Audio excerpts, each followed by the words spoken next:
నమస్తే SR7 news కి స్వాగతం. రైతులకు సాగునీరు అందించాలి, ప్రభుత్వంపై బీఆర్ఎస్ విమర్శలు. వనపర్తి జిల్లా ఆత్మకూరు మండల కేంద్రంలో మాజీ మున్సిపల్ చైర్పర్సన్ గాయత్రి రవికుమార్ నివాసంలో నిర్మించిన మీడియా సమావేశంలో మాజీ మంత్రి సింగిరెడ్డి నిరంజన్ రెడ్డి మాట్లాడారు. వర్షాభావ పరిస్థితుల కారణంగా చూపి రైతులను ఆందోళనకు గురి చేయకుండా జూరాల ప్రాజెక్టు నుంచి సాగునీటిని విడుదల చేయాలని ప్రభుత్వాన్ని కోరారు.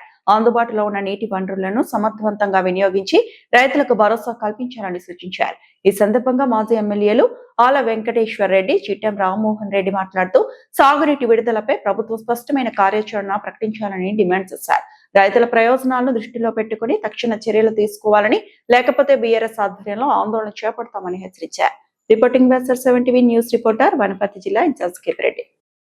అరేబియా సముద్రం వైపు నుంచి ఉండేటువంటి వాతావరణ పరిస్థితుల మూలంగా పశ్చిమ కనుమలలో వెస్టర్న్ ఘాట్స్ అంటాం, బాంబే కోంకణ్ ప్రాంతాల్లో ఉండేటువంటి పర్వత శ్రేణి దట్టమైన అడవి పర్వత శ్రేణి. కాబట్టి అక్కడ ఖచ్చితంగా వర్షం పడుతుంది, పడదు అనే ప్రశ్నే లేదు. 100 ఏళ్ల రికార్డు తీసిన దేశమంతా కరువు వచ్చిన పరిస్థితులలో కూడా పశ్చిమ కనుమలలో వర్షం పడుతుంది.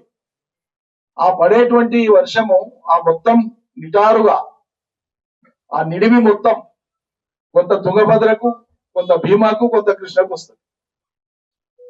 కృష్ణకు భీమాకు ఒకవేళ తక్కువ వచ్చినా కూడా తుంగభద్రకు గ్యారంటీగా 400 TMCల కనీస వర్షపాతం, 400 TMCల సామర్థ్యం కలిగినటువంటి ప్రమాణంలో నీళ్లు వచ్చి శ్రీశైలంలో కలుస్తాయి.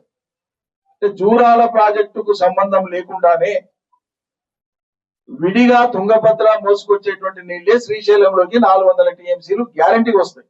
దీంట్లో అనుమానం లేదు. అంటే శ్రీశైలం నిండంగా కింద నాగార్జున సాగర్ కూడా 10 సాగర్ నిండితే తుంగభద్ర నుంచి వచ్చేటువంటి నీళ్లతోనే. మళ్ళా కిందికి కర్నూలు జిల్లాలో వచ్చేటువంటి వరద కానీ, పాలమూరు కింది భాగంలో వచ్చేటువంటి వరద కానీ, నల్గొండలో వచ్చేటువంటి వరద కానీ, ఖమ్మం నుంచి వచ్చేటువంటి కిన్నరసాని కానీ, ఇటువంటివన్నీ ఇంకా ఆకేరు మునేరు లాంటివి కానీ, ఇవన్నీ కూడా కలుపుకుంటే నీళ్ళకి ఇబ్బంది ఉండదు. కానీ అలా వీళ్ళు ఏం చేస్తున్నారు, వాన పడతలేదు, ఎల్లినో ప్రభావం ఉంది, రైతులు వరేయకండి, కాలువలలో నీళ్లు వదలడానికి వీలు కాదు, ఆరుతడి పంటలు వేసుకోండి, మంచినీళ్ళకే ఇబ్బంది అన్నట్లు భ్రమ కల్పిస్తుంది. వాస్తవంగా కృష్ణా బేసిన్ లో మరీ ముఖ్యంగా మన ఉమ్మడి పాలమూరు జిల్లా కానీ, రంగారెడ్డి జిల్లాలో ఉండేటువంటి శాసనసభ నియోజకవర్గాలను కలుపుకుంటే 19 శాసనసభ నియోజకవర్గాలకు నీళ్లు ఇచ్చేటువంటి మన సోర్స్ ఎల్లూరు దగ్గర, ఏదైతే కొల్లాపూర్ పక్కన ఎల్లూరు దగ్గర నుంచి మిషన్ భగీరథకు నీళ్లు తీసుకొని ఇస్తామో 19 శాసనసభ నియోజకవర్గాలకు మిషన్ భగీరథ ద్వారా నీళ్లు ఇస్తాం. 8145 క్యూసెక్లకు గాను ఎంత అవుతుందంటే 0.75 TMC అవుతుంది. అంటే 1 TMC కంటేనే తక్కువ.